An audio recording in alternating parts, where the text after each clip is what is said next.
It's been a hot topic as of late. Education.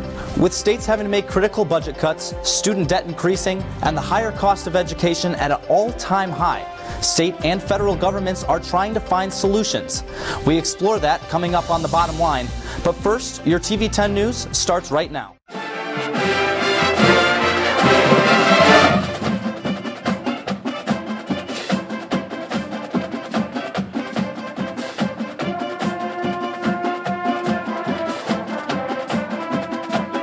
Your campus, your community, your life.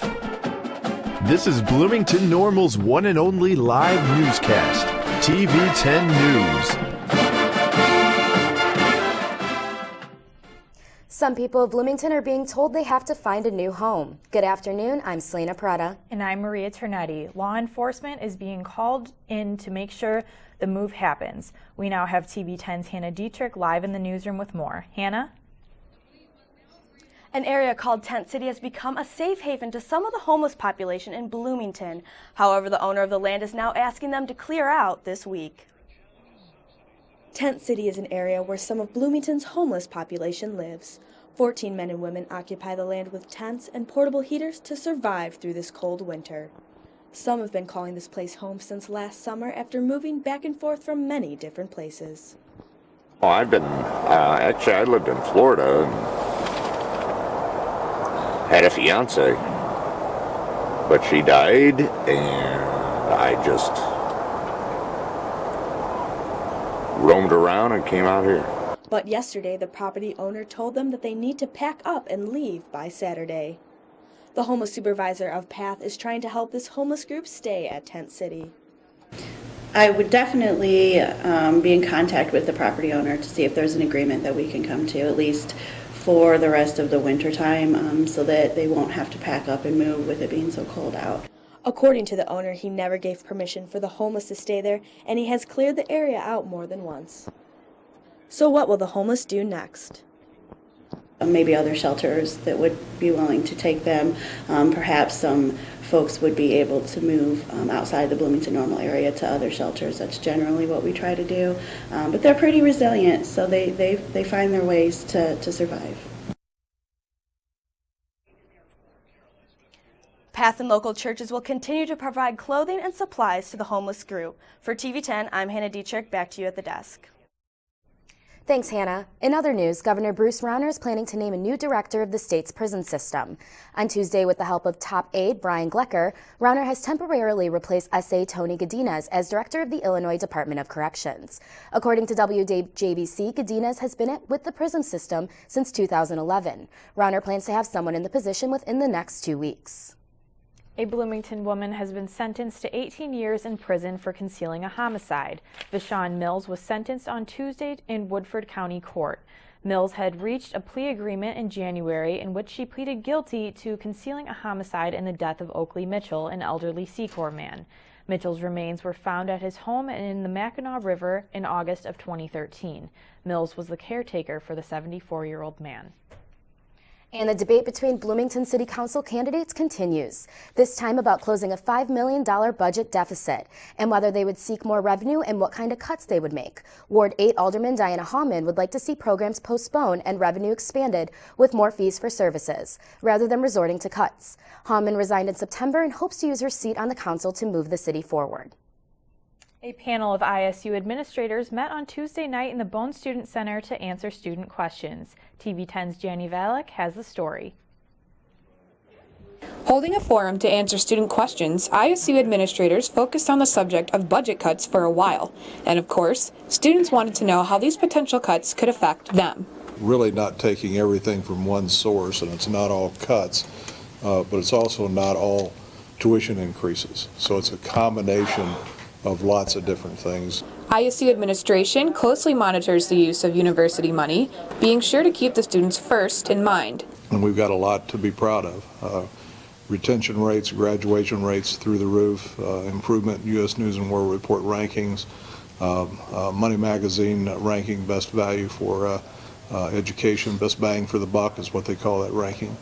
Touting that stellar reputation, ISU administration wants to ensure its student population that they will not suffer any negative consequences due to budget cuts. I think we're all interested in being sure that your education is not significantly affected. It is a university-wide effort to make sure ISU stays at the top of its game, with one main goal always in mind. We have a lot of work with the department chairs and the deans and enrollment and undergraduate education specifically to say, how do we do this to ensure student success is not affected? Since budget cuts can affect ISU students, forums like this one are important for them to attend so they can understand these issues. In the future, student government hopes that more students attend these forums so they can understand how ISU administration can help them out. For TV-10 News, I'm Jenny Valek. ISU's administration strives to have nothing but the best to offer its students no matter what the budget cut. A Hispanic Studies professor from Illinois Wesleyan University has received a highly competitive fellowship. Caroline Nato has received the Brian S. Tucci Award for the translation and critical analysis of a 17th century Spanish cookbook. Nato is one of the few applicants that received this award, with only 8% receiving the fellowships. The Renaissance Society of America has also awarded Nato with a research grant for travel to libraries in Spain and New York. A local superstore is getting ready to make some serious cuts. TV-10's Andy Dane joins us live in the studio with the story. Target has proposed a new cost savings plan, which the company is hoping will save up to $2 million. But the bulk of those savings could come from two words that no one likes to hear: job cuts. There are two things that never end in a business. One is the pressure to lower costs, and the other is the pressure to increase sales. Cutting thousands of jobs over the next 2 years is how Target is planning on achieving those goals. Their new plan looks to lay off employees while trying to attract a younger demographic of shoppers. But those cuts may be swaying college students away from the store. Just ask junior Kelly Shannon. I do hear of a lot of people interviewing at Target, and the people that I know haven't gotten jobs there, but it does seem like a lot of people that I know have interviews or see them at career fairs, so it's kind of, if they're cutting jobs, then what are those people doing? Senior Mary Zellers knows someone who just recently landed a full-time position with the company, and the proposed layoffs have her concerned. She says college students need to be aware of the cuts before applying to Target. Yeah, it kind of just makes me nervous that they're making the entry-level employees that are just starting out their career a little bit excited to start their career there when they're cutting a bunch of jobs that maybe these college students that are getting jobs don't know that this is happening. But Associate Professor of Management Terry Knoll says layoffs and company transitions are part of the business. When a company goes through changes, they've grown simply too big and too fluffy, and they need to trim down.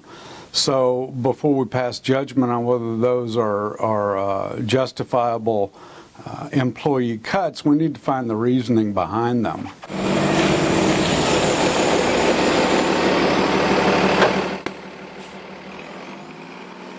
Now, part of the expected transitions include shifting the store's focus to groceries and also introducing apps that allow you to purchase groceries from your smartphone.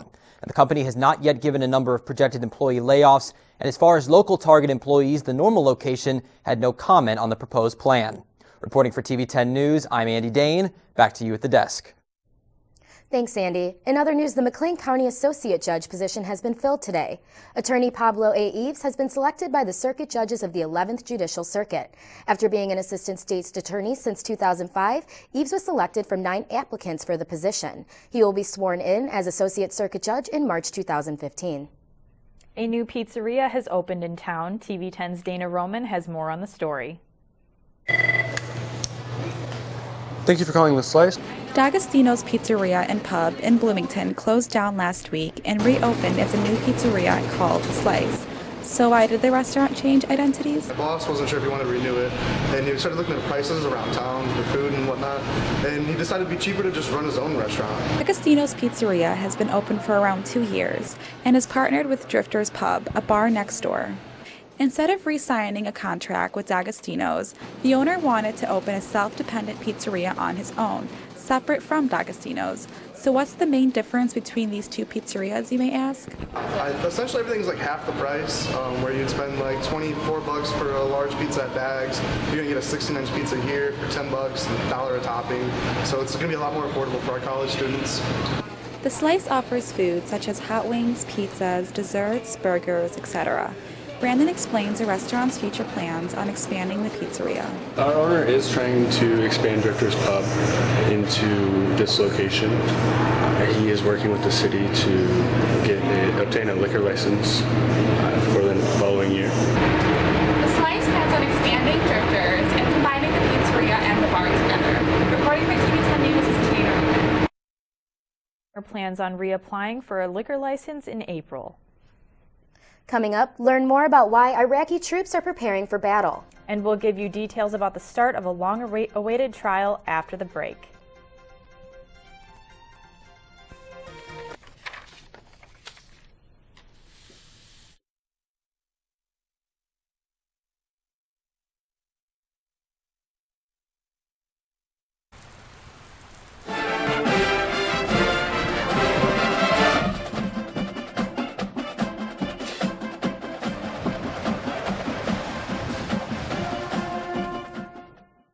And now we have Tyler with the weather. Tyler, I know I was walking here this morning and it was still super icy outside. Are we expecting warmer weather or are we expecting more snow in the future? It's still icy out there definitely this morning, but not for long, and I'm going to tell you why in just a little bit. Now, you might be surprised by what you're looking at right now, but this is the big story. It's going to be 50 and beyond coming up, believe it or not. I'll tell you about that in just a little bit, but let's take a look at your current temperatures right now. About 17 degrees out there, going down into about 4 degrees with those 15-mile-an-hour winds. Clouds, not too bad, though, and it's going to warm up coming up. And let's take a look at your national temperatures. Not too bad out there. Up in the north, it's pretty cold, but it is going to warm up. You look at the south, it's also pretty warm, but there is going to be a cold front coming through. See this cold front down here with all that rain? That's where all those icy conditions came from. And right now in the south, they have a lot of ice advisories, winter advisories, because they have that cold front coming down, and that rain is also going to hit them, and they're going to be the ones experiencing what we've experienced.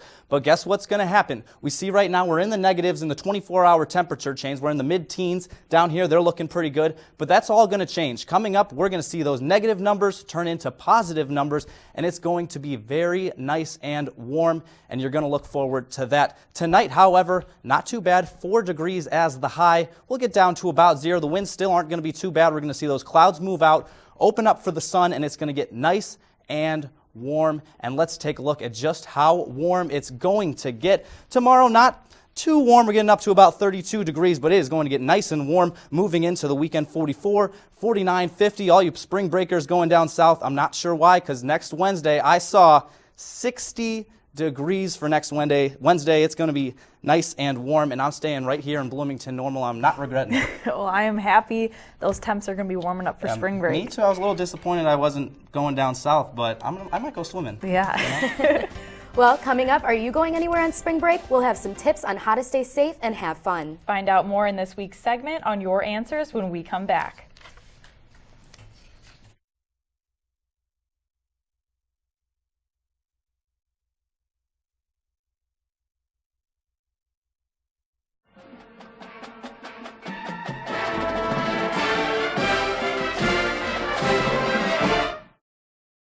Now, it's time to find out about the spring break trends and also how to stay safe while there. TV-10's Fallon Lannert is here to tell us more in this week's segment of Your Answers. Fallon?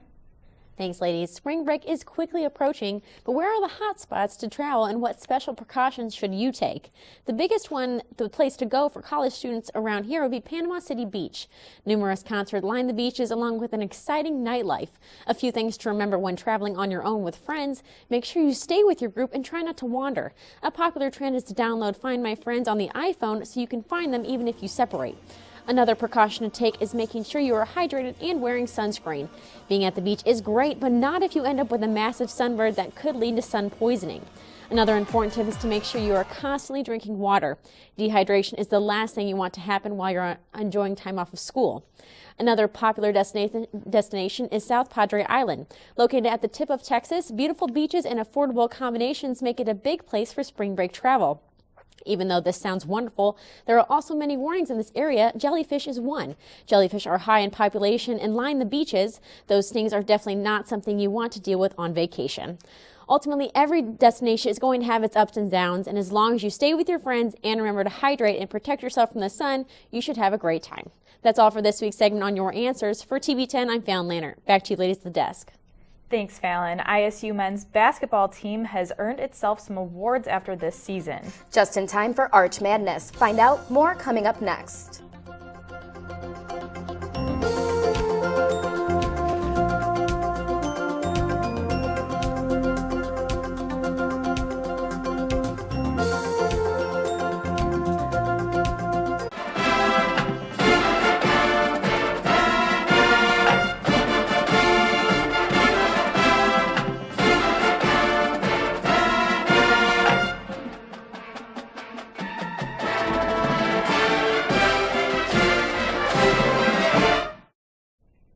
Welcome back to TV10 News. I'm Brittany Kim with a look at your sports.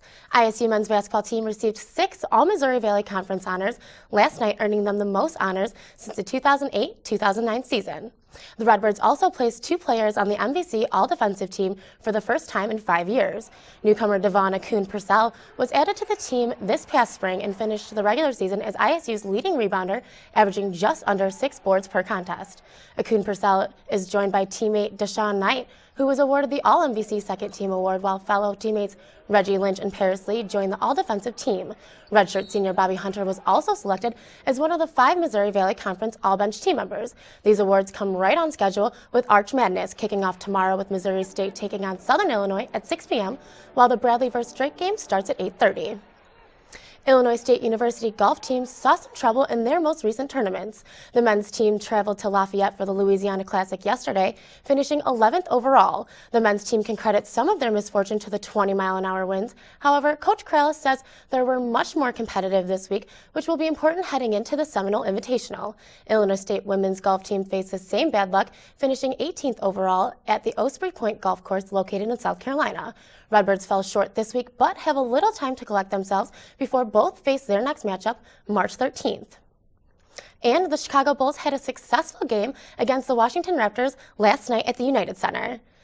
The Bulls started off strong with number 34 Dunleavy launching the ball all the way up to Marotta, who dunks for 2. He's just going to hang out there for a little bit. Still in the first half, Aaron Brooks with a dish to Pau de Gasol for another dunk to increase their lead 51-42 in the second. And rounding out the fourth quarter, Brooks will pick it up and bury a 3, and the Bulls will take home a W, finishing 92-83. The Bulls are back at it Thursday night against Oklahoma City at home. And last night, Central Catholic girls basketball team celebrated bringing home a third-place state championship trophy. TV10's Lauren Tippett has more. The auditorium at Central Catholic High School was filled with fans who cheered on the girls' basketball team this weekend as they played at the IHSA State Finals Tournament. The basketball team had a celebration party and awards were handed out to the team and coaching staff by State Representative Dan Brady, who is an alum of Central Catholic. The Saints season didn't start out the best, but the team turned their luck around after the State Farm Holiday Classic tournament. Head coach Deb Kaufman knew her team had the discipline and heart to make it to the state finals. The seniors were a great group of girls, and I think it just kind of fed off. They were our leaders, they were our captains, and everybody kind of just followed them and just made this a great season. Play as one was the team's motto for this season, and the team took this saying to heart, becoming not only teammates, but family. Our bond has just been so good this year. Like, we all feel like one family. There's never been any drama or like anything bad happening on the team, and we've all just came together to play. Ending their season by bringing home a third-place state championship trophy, you could definitely say Central Catholic played as one. For TV10, I'm Lauren Tippett. The Central Catholic girls basketball team ended their season with a record of 23-7. Well, that was quite the Cinderella story. Yeah, you know, it's always great to see the home team win, but when they start off with a season so poorly and take home a third-place trophy, it's even nicer. Definitely. Coming up, do you like free food? Find out what a well-known breakfast chain is doing for a good cause when we come back.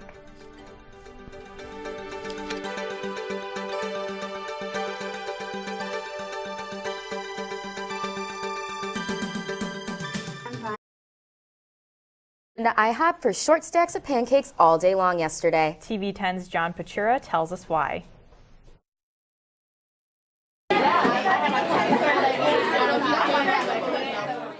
It's National Pancake Day at IHOP, which means anyone can get a free short stack of pancakes. IHOP is asking for donations to the Children's Miracle Network Hospital, and ISU freshman Mia Schollmeyer thinks it's a good idea. Today, I was brought here because my super roommate, KK, told me that there were free pancakes at IHOP, and also we knew that it was benefiting a super nice organization. General Manager of the Bloomington IHOP, Maria Antunes, says this is the biggest day of the year for the restaurant. She explains more about Pancake Day and donating to charity. Yeah, we offer free short stack pancakes to the community.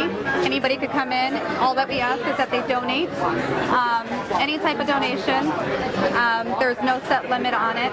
And 100% of the proceeds go to the Children's Hospital of Illinois. So if you want to help the children and your stomach too, you can head to IHOP and get a free short stack and make a donation. For TV-10, I'm John Pachura. Even though this was a one-day event, IHOP restaurants nationwide raised over hundreds of dollars for the Children's Miracle Network and keep increasing their goal each year. Now we have Tyler back with the weather. Tyler, can you give us a little rundown of what's going to happen this week? Yeah, it's going to be a nice weekend. We got 15 today, 32 tomorrow, 49 coming Friday, and then like I said, 60 degrees next week. And some people are asking, is winter over? And I'm not that good of a weatherman to tell you whether that is true or not. I really hope so. I'm ready for that warmer weather. Me too. Okay, that's all we have for today. Tune in weekdays at noon and 5.